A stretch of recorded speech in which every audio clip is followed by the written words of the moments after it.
Hi, everyone. It's Reverend Laurie with Unity of Ocala, and I tape our Love Notes messages to you from my home on Tuesdays so that Jean has a chance to look them over and then download them or upload them or whatever, however it gets loaded, so that you can watch them on Wednesday, midweek. So I am giddy with excitement today. It is less than 24 hours in the world history before we invite and embrace a new administration into the leadership of the United States of America. And just that feeling of a shift and a change and a new awakening, a time of healing, a time of coming together and fixing a lot of things that we have discovered are truly broken. So I'm excited. So this time tomorrow, when you're reading this, we may have already inaugurated a new president and a new vice president, making the history books for sure. And there is already a lifting, a lightening.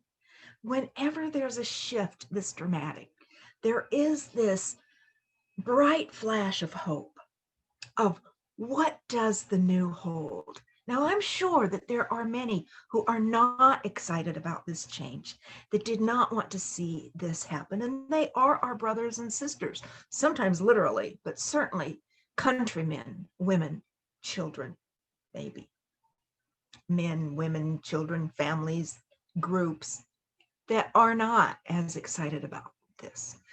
So we need to take great care to be mindful of that energy that is still out there, and be mindful of reactions and really draw from our wisdom and our well of love and of God's love. And so I'm clinging very tightly to my tradition, this religion that I have created for myself over all of these branches of religion that I've studied and practiced and embraced bits of all of them, particularly the mystical traditions of all the great religions. And last week I spoke to you about the Kabbalah, the teachings of the mystics of Judaism. It's been around for probably at least 7,000 years. It's not the oldest tradition, for the indigenous tribes are, of course, the oldest of our religious, if you could call that, religio, which is a coming together and sharing ideas and sharing and worshiping love. And that's taken off on millions of different trails. So the indigenous are perhaps the oldest known from around the globe, not just ancient Americans, but all over the globe. There are these ancient tribes, men and women, that really founded the core belief systems in our ancestors. And then Hinduism is probably the next oldest, and it has hundreds of branches. It is said by the great Hindu yogis that there are as many types of Hinduism as there are Hindus. So that's another one we will be looking at. We won't be touching all of those branches, but we're going to show, I'm going to help explore, you'll help me explore the commonalities of those branches. And I chose to start with the Kabbalah because it is something very dear to my heart, because it so closely aligns with unity principles.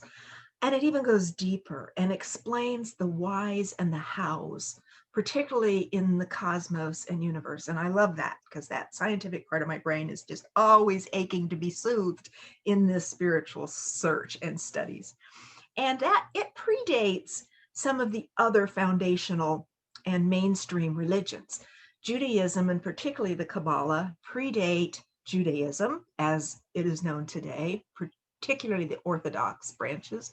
It is probably the branch that Jesus spoke of and so exemplified in his teachings and in his life. It is really the highest spiritual aspect of Judaism. And then it also predates Christianity, of course.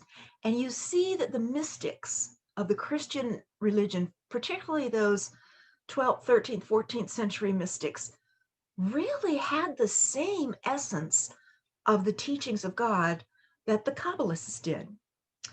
And it predates Islam as well. It does not predate Buddhism. And I started with the Kabbalah to show you how then, when we do look at the Tao Ching and the Taoism, we see in Buddhism, we see an overlapping of the Kabbalah in all of these practices. And what I have found in my studies, and especially my practices and my beliefs, is that they just continue to overlap.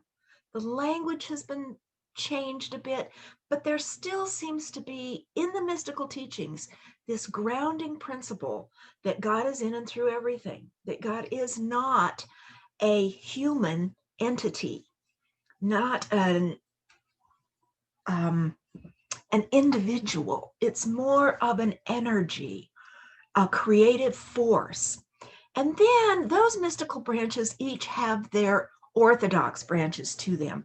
And they can get very extreme, into extreme orthodoxy, midstream, and extreme the other way to perhaps agnostic and atheism. And so we're kind of on that continuum throughout our lives. And I see folks in unity. Unity is a revolving door. And folks tend to come in and they get what they need, what they were looking for, what helped them heal. And then they go on and take that to the next level, whatever that is. Often they come back and circulate back in. Sometimes they come to be healed and then stay to help heal. So I like to introduce our folks constantly to these other concepts and these other ideas. And last week I shared with you what I love about the Kabbalah teachings when it's very simplified, and how they talk about it, the teachers, as the rules of the game of life. There are specific rules that kind of dictate the human experience throughout all the ages and throughout all the religions. And within these rules or spiritual laws, spiritual principles, we can learn how to play along and harness the greatest energies of God to our fullest existence. Now, does that just necessarily mean we're going to get everything we want? The power of attraction is going to give us all of our needs and all of our wants, and we're never going to be upset again. We're not going to get angry. We're just going to be this floating spiritual blah, blah, blah. No, that's not why we're here. The Kabbalists will tell you, we didn't come to earth to be happy, to be magically blessed every second of every day. We came to expand the consciousness of the human condition in ourselves and collectively. So again, I'm just going to run through these 13 rules of playing the game of life. And then we're going to start breaking them apart one by one. And I'm going to show you how they reflect unity teachings, how they reflect the teachings of the Tao, how they reflect spirituality in the native communities. The 13 rules of the game. I'm going to go through these quickly because I went over them pretty clearly last week. So if you need to look up that video, don't believe a word you read. Test drive the lessons. 2 basic realities exist. Our 1% world of darkness, 1% world of darkness, and 99% world of light, realm of light. Just let that soak in. I'm going to go into a lot more detail about that next week. Rule number 3, everything that a human being truly desires from life is spiritual light. We think we're reaching for that next job, that promotion, that perfect retirement home, that ease, that comfort, that check, whatever it is the spiritual light. When we have and know without a doubt that that essence of God exists in us and is there, that surpasses any dream, wish, desire that we have ever had in our life. You understand this, a lot of you do. Number 4, the purpose of life is spiritual transformation, from being reactive to proactive growth. In the moment of our transformation, we make contact with that 99% light realm. In that moment of deciding not to react. Oh, it's hard to practice at first, but it gets easier and easier and easier. And then it gets to be a game. And then it's lovely and fun. You'll see.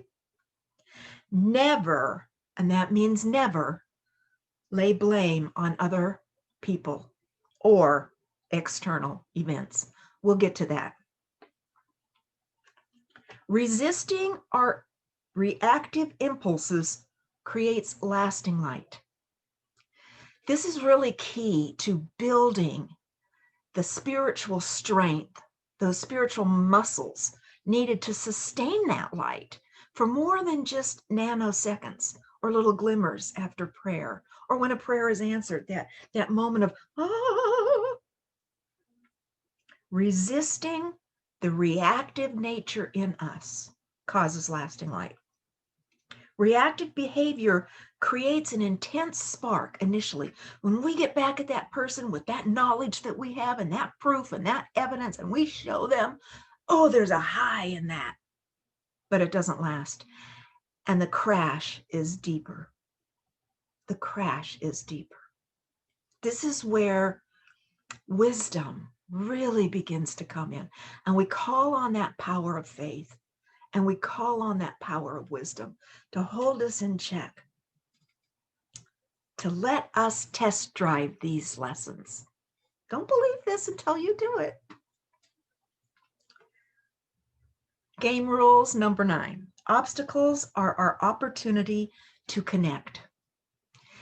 If we didn't have these obstacles, we would not have an opportunity to connect. Were we not to connect, we would not know the intensity of God. If we do not know the intensity of God, then why? Then why? You'll understand that more in the coming weeks. Obstacles are our opportunity to connect. You see, it's like if you've known something your whole life and you've never not known it, then how do you fully know it? Does that make sense? It's if you don't know small at all, then how would you know big? If you don't know darkness, how do you know light? If you don't know what this isn't, how do we really know it? That's what's so beautiful about these deep spiritual teachings. You're not just taking this for granted. I'm not just throwing out some verses and telling you this is what you have to do. No, that's not how it works. You cannot experience. You cannot take my word for it. You have to know it in the cells of your being. And to know it in the cells of your being, you have to not know that it even exists. That's what the obstacles provide us. So don't cause that illness or that sadness or that grief. Go deep into it and see that 99% of the light in it. The greater the obstacle, the greater the potential for light. So how are we reacting to obstacles? That's just a question I'm tossing out there. When challenges appear overwhelming, inject certainty. This is tricky because how can we insert something we're not certain of ourselves? Remember what Charles Fillmore said? I read it a few weeks ago. Continue to affirm it. Continue to affirm it because the atmosphere around those charged atoms will bring it into being. That is how we inject certainty. You'll see. The 12th spiritual principle. True internal change is created through the DNA power of the Hebrew letters. This would be considered the chanting intones by the Buddhists.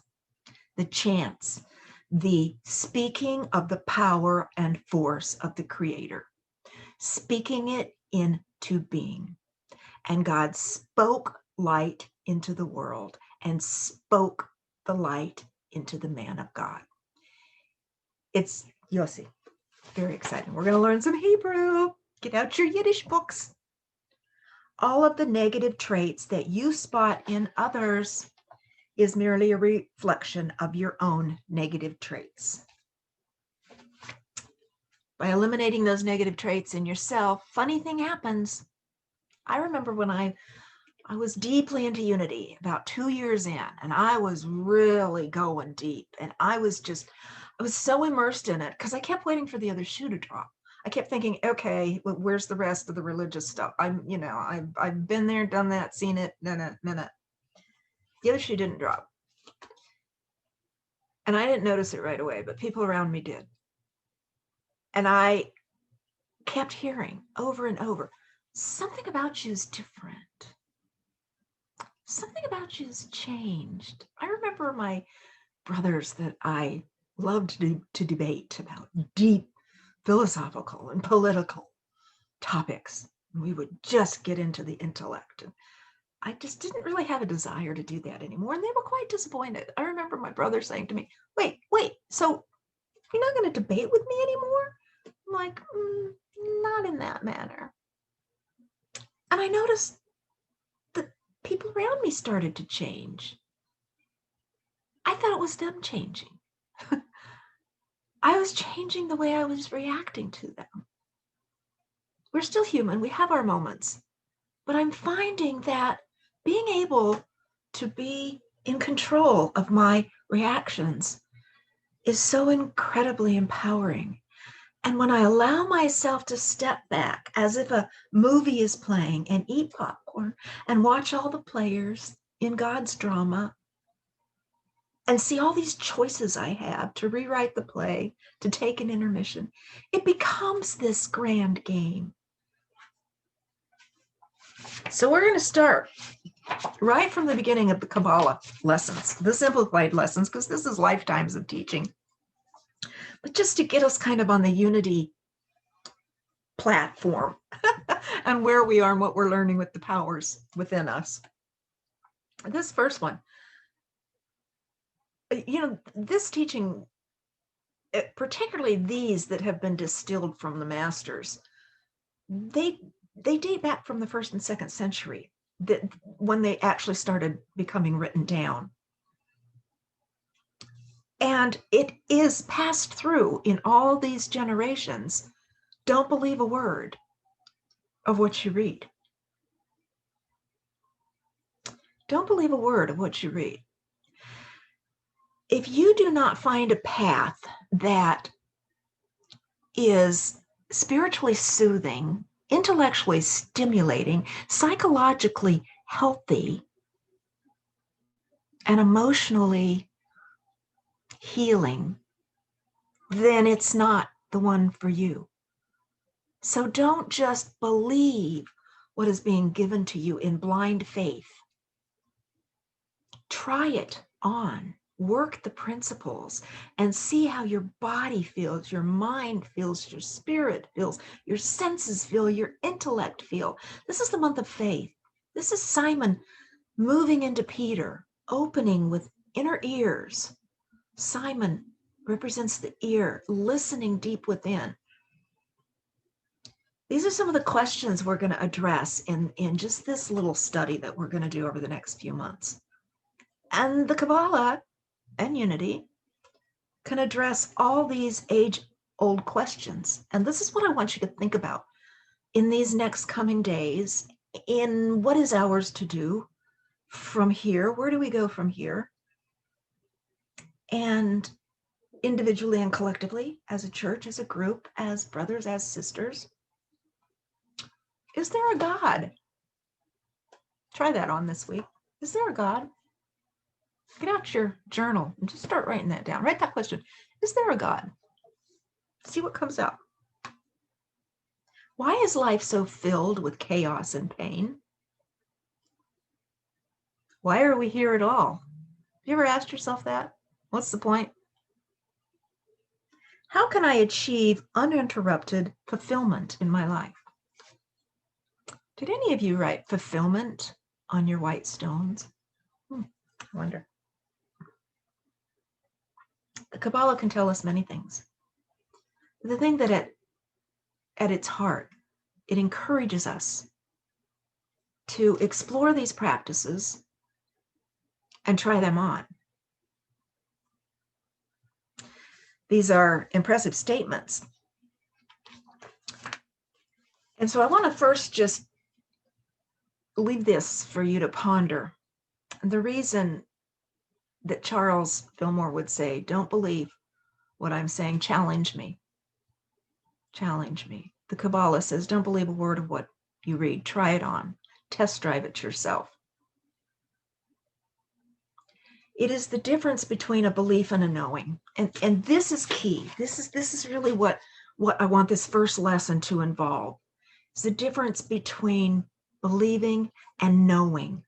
You know, someone can tell you something like, oh my gosh, have you ever had a hot fudge sundae? And if you have never experienced that, they can tell you, oh, how do I describe it? It's creamy, vanilla-y, oozy, and then the rich chocolate fudge, and it just tastes and melts. You can believe them. Sounds lovely. You can really believe it. You can go around your whole life without ever having one and believe that they are fabulous. But until you've experienced it yourself, you don't know. Because just the word belief, just the word I believe instills doubt. But I'm not really sure. But I believe it, but I'm not really sure. See the difference? When you know. And I remember the shift happened to me after some pretty profound experiences in my life, because God had to put it right up against my face for me to know it. And I've had students ask me, do you believe in God? And I say, no, I don't believe in God. I don't believe that these spiritual practices work. I know. That's where we start with the I know. So I want you to just write that down. What is God? Why am I here? Just start probing your own thought process. You know, one of the assignments in ministerial school, the 5 years that those of us in field licensing were in it, was to write a credo. And it started the very first semester of the first year, and we weren't finished with it until the end of year 5, just before graduation. Or they call it L&O, licensing and ordination. It's a bunch of questions that drive you insane, but we'll go there another day. And I really had a difficult time writing that credo, because a credo is your belief system. What is your credo? What is your personal belief system? And I you know, how could I put down, what could I put down that I would actually put my stamp of approval on? This is me. This is what I believe. And how could I put my entire thought process into a credo on paper? So I had to start from backwards and move forward. I had to start with, what don't I believe in? And maybe you start there. Maybe you start with, what don't I believe in? Just play with that for a week, because we're going to do this step by step, because it makes sense as you do it step by step, because pretty soon it becomes so very crystal clear to you where you're stuck, where you're having that battle in your brain about what you think, what you believe, what you want to believe, what you want to think, and why. So, question 1. Is there a God? Write down all of what comes to you. What does that mean to you? How has that changed over the years? Really tear that apart. I can't wait till we get into actual study groups so we can really start sharing ideas and sharing feelings, because there's nothing quite like the dynamic of a group that is really getting deep into the heart and soul of spiritual teachings. And while you're digging in, what is God? I'd like you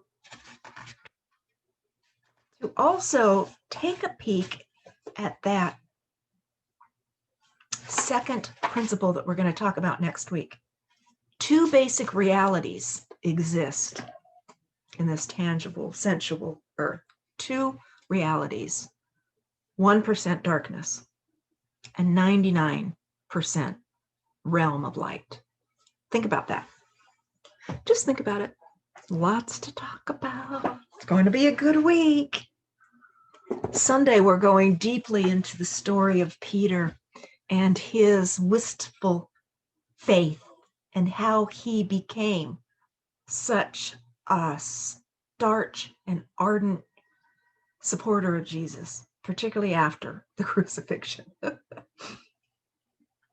And this new book I found, I read a poem on Sunday from Shailan, I hope I'm saying her name right, Shailan Harkin, Susceptible to Light. I'm loving it. It's my new favorite this week. And I found this, which is perfect for this part of our Kabbalah study. Untame your God. Untame your God. Let her run through the wilderness of your soul again. Allow her to take off all her clothes. Enough with modesty. She wants to pound her chest and drink moonlight through you. Let her re-invoke the stars back into each cell and give them all wine. Allow her to unapologetically sever every cord of control and let you feel how tender freedom is, how loving you can be without obeying anything but the pulsing truth that's eternally yearned to sing out from your heart, inviting magic home. Have a wonderful week. I love you. God loves you. I want to hear your thoughts about God. I'll see you Sunday.